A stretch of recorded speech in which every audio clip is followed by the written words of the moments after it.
सच्चाई सच छुपने नहीं देंगे।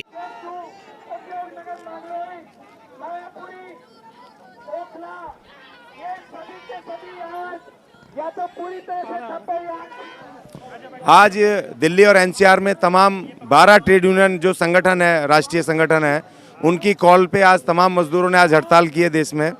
और जो हम सफाई कर्मचारी और जो हम ठेका टीएमआर, जो सिक्योरिटी गार्ड, माली और जो हम ड्राइवर, जो पूरे इसमें एनडीएमसी में, हॉस्पिटलों में और तमाम सरकार के जितने भी संस्थान हैं उसमें ठेका रूप में काम करते हैं या कच्चे कर्मचारी हैं, 20-20 साल से हमें पक्का नहीं किया गया, हमारे अधिकारों को ख़त्म किया, कानून भी ख़त्म कर रहे हैं। तो हमारी जो मांगें हैं आज, जो इस हड़ताल की जो मांग है, एक तो मुख्य मांग ये है कि इसमें जितने भी सफाई जो पक्के कच्चे कर्मचारी हैं, सफाई के हों, ठेका हो, जो सिक्योरिटी गार्ड जितने भी हैं, उन सबको पक्का किया जाए जो 20-20 साल से काम कर रहे हैं। और दूसरी बात, ठेकेदारी ख़त्म की जाए, निजीकरण ख़त्म किया जाए। निजीकरण की वजह से जो सरकारी संस्थान है ख़त्म हो रहे हैं, तो उसमें एक तो सरकारी नौकरियां जा रही हैं पक्की, दूसरा ये कि रिजर्वेशन भी ख़त्म हो रहा है उसमें, और सफाई कर्मचारियों को खास तौर पे नुकसान हो रहा है कि सरकारी संस्थानों में उनको पक्की नौकरियां मिलती थी, वो सब ख़त्म हो रही हैं। और महंगाई जो है, सबसे ज़्यादा महंगाई पर रोक लगाई जाए। और जो हमारे 29 श्रम कानून मजदूर वर्ग के इस देश के जो लड़के लिए थे, अंग्रेजी सरकार से लेकर के अभी तक की सरकारों से, इस देश के मेहनत कशों ने जो लड़के लिए थे, उन 29 कानूनों को इन्होंने ख़त्म करके 4 लेबर कोड में बदल दिया है, जिसकी की शक्ति पूरी तरह ख़त्म हो गई है। यहाँ तक कि इन्होंने मिनिमम वेजेस एक्ट जो डॉक्टर अंबेडकर ने बनाया था 1948 में इस देश के मजदूरों के लिए, कि वो गारंटी देता था इस देश के मजदूरों को कि कहीं पर भी लगेंगे, कच्चे भी लगेंगे, तो एक सरकार को डिक्लेयर करना होता था महंगाई के आधार पे कि इस वेतन से कम कोई सरकार नहीं दे सकती, उसको कहते थे न्यूनतम वेतन। उस कानून को इन्होंने ख़त्म कर दिया। इंडस्ट्रियल डिस्प्यूट एक्ट को ख़त्म कर दिया। जो मुख्य कानून थे, कंपनसेशन एक्ट, जो इस देश के मजदूरों ने लड़के सबसे पहले लिया था, वर्कमैन कंपनसेशन एक्ट 1923 में अंग्रेजी सरकार से, विदेशियों से लड़के लिया, उसको भी इन्होंने खत्म कर दिया इन मनुवादियों ने। तो 29 जो लेबर कोड का भी काम खत्म हो गया क्या अब? हाँ बिल्कुल, अब वो भी काम खत्म है। अब तो इन्होंने जो लेबर कोड बनाया है वो तो एक तरह का वो हो जाएगा कि जैसे जन अदालत होती है, बैठ करके सिर्फ नेगोशिएट वो होगी, बैठ करके जैसे मंडी में भाव होता है ना कि भाई इतने पैसे ले ले और चला जा। जो मालिकों के विरुद्ध जो सजाएं थी या जो कोर्ट को पावर थी कि वो ऑर्डर कर सकता था कि इसको परमानेंट करो या ड्यूटी पे वापस लो या इसको बैक वेजेस दो या बोनस दो या ग्रेजुटी दो, वो सब इन्होंने ख़त्म कर दिया है। वो सिर्फ मालिक और मजदूर बैठ करके एक बीच में एक दलाल होगा सरकार का, वो तय करेगा और वो एक तरह का भाव करेगा कि भाई तू 5,000 ले ले, 10,000 ले ले, तू नौकरी पे छोड़ के जा। और मुख्य बात ये है कि इन्होंने जो फिक्स टर्म एम्प्लॉयमेंट लाए, जो फिक्स टर्म है सबसे खतरनाक है कि उसमें आपको कोई अधिकार नहीं है। 12 घंटे ड्यूटी मिनिमम हो गई है 8 घंटे की जगह से। और फिक्स टर्म में ये है कि एक फिक्स टर्म आपका वो रिन्यू करते रहेंगे, उसमें ना आपको सोशल सिक्योरिटी है, ना उसमें आपको कोई दूसरे अधिकार हैं। तो फिक्स टर्म हो गया, 12 घंटे ड्यूटी हो गई और लेबर कोड हो गई, ये सब इस देश के मजदूरों को गुलाम बनाने की जो साजिश है, इस सब के विरुद्ध हम यहाँ पर बैठे हैं। कहाँ है और मजदूर यूनियन? सीटू तो बहुत दिन से लड़ रही है और वामपंथी संगठन तो लड़ रहे हैं, लेकिन और जो कंपनियों में काम करने वाले जो छोटे छोटे संगठन हैं मजदूरों के, उनको पता नहीं क्या हो रहा।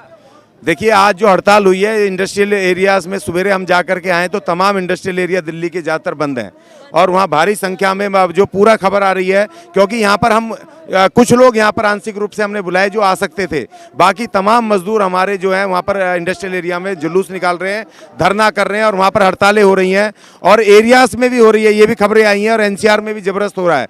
तो यहाँ पर सिर्फ लिमिटेड लोग आए, छोटे, और सारे संगठन हैं, जो 12 संगठन हैं उनके मुख्य लीडर और कुछ एक्टिव साथी हैं और ये हमारे जो साथी हैं एनडीए। आज पूरा हड़ताल है मजदूरों का? हाँ, मजदूरों का हड़ताल है ज़्यादातर। अभी तक जो खबर है 90% सफल, पूरा इंडस्ट्रियल एरिया पूरे बंद है, सब बंद है। और जो हमारे यहाँ पे आसपास के, जैसे हमारे एनडीएमसी के साथी हैं जो पास में ये रहते हैं, बिल्डिंग एनडीएमसी की देख रहे हैं, ये जो टीएमआर हैं, टेम्परेरी कच्चे कर्मचारी, वो सब लोग यहाँ पर आए हैं और भी साथी आए हैं। तो एक मिला जुला एक वो है और ये एक तरह की चुनौती भी है आज ये, क्योंकि अब राष्ट्रीय स्तर पे होना है ये तमाम यूनियंस जो मिल करके कर रही हैं। ये ऐलान आपने देखने, कामरेड तपन सेन खड़े हुए हैं, कामरेड सिद्धू हैं, हमारे कामरेड मलकोटिया, तमाम बड़े बड़े लीडर खड़े हैं। तो ये जो लड़ाई बड़ी होने वाली है, ये सिर्फ एक तरह की एक संकेत है कि भैया या तो तुम अपना निजीकरण बंद कर दो, देश बेचना बंद कर दो, मजदूरों के कानून वापस कर दो। जैसे किसान जीते हैं उसी तरह से अब मजदूर वर्ग अब पूरे देश का पूरी तरीके से लड़ने को तैयार है और इनके दांत खट्टे करेंगे और इन मनुवादियों को इस देश से भगाएंगे।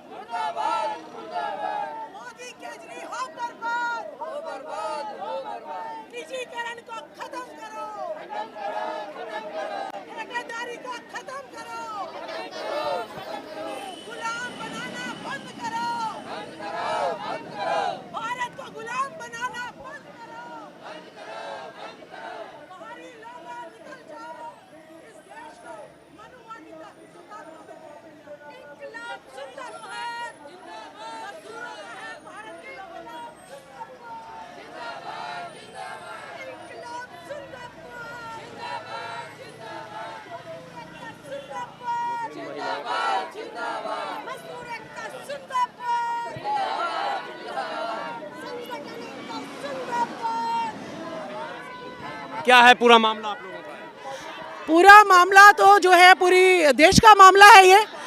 जो ना मुख्यमंत्री प्रधानमंत्री ठेकेदारी प्रथा को ख़त्म करने की वादे करते थे, आज जो है इतने सालों के बाद भी ठेकेदारी प्रथा जो है इन्होंने ख़त्म नहीं की है।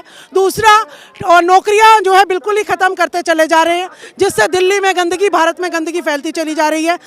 सफाई कर्मचारियों को मशीनी सुविधा नहीं दी जा रही है, गटर में बेचारा जहरीली गैस में उतरता है, और इनको जो है तनख्वाह नहीं दी जाती है। मजदूरों को जो है उनके हक अधिकार नहीं दिए जाते हैं। दिल्ली में इतने मजदूरों के लिए फ्लैट बने हुए हैं, लेकिन वो खाली पड़े हुए हैं। हमारे लोग जानवरों की ज़िंदगी व्यतीत कर रहे हैं। इस मजदूर की, महिलाओं की एक पुकार है कि शिक्षा को ख़त्म कर दिया गया है भारत में।